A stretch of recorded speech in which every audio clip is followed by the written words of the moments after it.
السلام علیکم ناظرین، آج کا پروگرام تاریخ کے آئینے میں لے کر آپ کی خدمت میں جبران بشیر حاضر ہے۔ آج کے پروگرام کو ہم آگے بڑھاتے ہیں۔ جس طرح ہم پہلے ہندوستان کے بارے میں بتایا ہے کہ اس کے لوگ کہاں سے آئے، کیسے ان کا اشوریوں کے ساتھ ہوا، اور اس کے بعد وہ لوگ دونوں جو کالے لوگ تھے اور یہ جو گورے لوگ تھے، اشوریہ جو آرین لوگ تھے، یہ کالے لوگ تھے، یہ دونوں آپس میں مکس ہو گئے اور ایک ہی حکومت اور ایک ہی رنگ و نسل میں آگے اگلی نسلیں ڈلنا شروع ہو گئی۔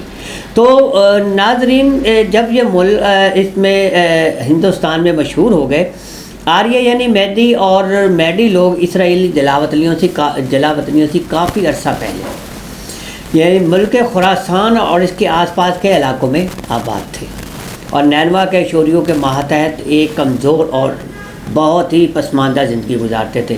پہاڑوں سے اترے ہوئے وحشی لوگ، اور نہ ان کو سیاست کا علم تھا، نہ ان کو کوئی سیاسی کسی قسم کا شعور تھا، نہ کوئی لکھنے پڑھنے کا کسی قسم کا کوئی شعور نہیں تھا۔ ان میں سے نہ کوئی تنظیم یا حکومت تھی۔ ان کی خوش قسمتی سمجھیے کہ اسرائیلی جلاوطنیوں کے جتھے جو تھے یکے بعد دیگر ان کے ہاں بسنے کے لیے آئے۔ اشوری بادشاہوں نے شام اور نینوا کو ان کو جلاوطن کر کے بھیجا۔ اسرائیلیہ کا پہلا جتھا شورا پال اپول کے ہاتھوں جلاوطن ہوا تھا۔ یہ واقعہ سن 771 قبل از مسیح پیش آیا تھا۔ ان میں جلاوطنیوں میں رومن اور جد کے دو قبیلے تھے۔ جد کی اولاد اس وقت افغانستان میں آباد ہے اور جدرانی کے نام سے مشہور ہوئی۔ ان دنوں اسرائیلیہ کا بادشاہ ناہم تھا اور یہودا کا بادشاہ غریہ تھا۔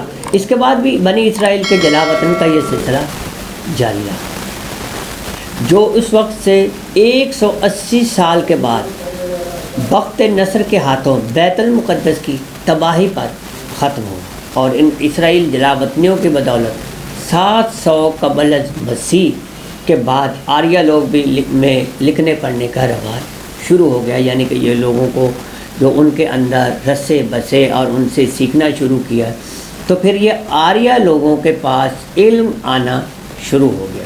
تو ناظرین، یہ جو علم وہاں سے لے کر آئے وہی علم انہوں نے یہاں ٹرانسفر کر دیا، یہاں ان کی حکومت بنی آریہ لوگوں کی، تو یہاں انہوں نے علم کا دروازہ کھول دیا۔ یہاں کے جو رہنے والے تھے ان کو لکھایا پڑھایا تاکہ حکومت بنی، اور حکومت کے لوگوں میں ان کو شامل کر دیا۔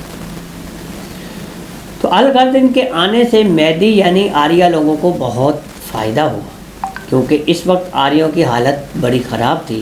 اس بارے میں فرانسیسی محقق ڈاکٹر گستاو لوبیان کا بھی بیان اپنی تصنیف جو ہے تمدن ہند میں یوں درج ہے کہ ان کے متعلق کسی قسم کی سیاسی نظام یا حکومت نہیں تھی۔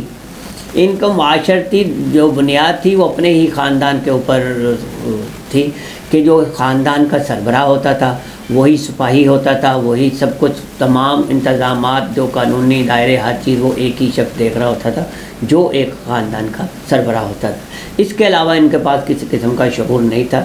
یہ آریہ لوگوں کی بات ہو رہی ہے جو یہاں ہندوستان میں مائیگریٹ کر کے آیا اور یہاں آ کے انہوں نے اپنی حکومت بنا لی۔ اس کے آگے پروگرام میں ہم آپ کو یہ بتائیں گے کہ ان کی ذات پات کیسے ایک دوسرے سے تقسیم ہو کر مختلف قوموں میں کس طرح بٹ گئی۔ تو اس کے ساتھ جبران بشیر کو اجازت دیجیے۔ اللہ حافظ۔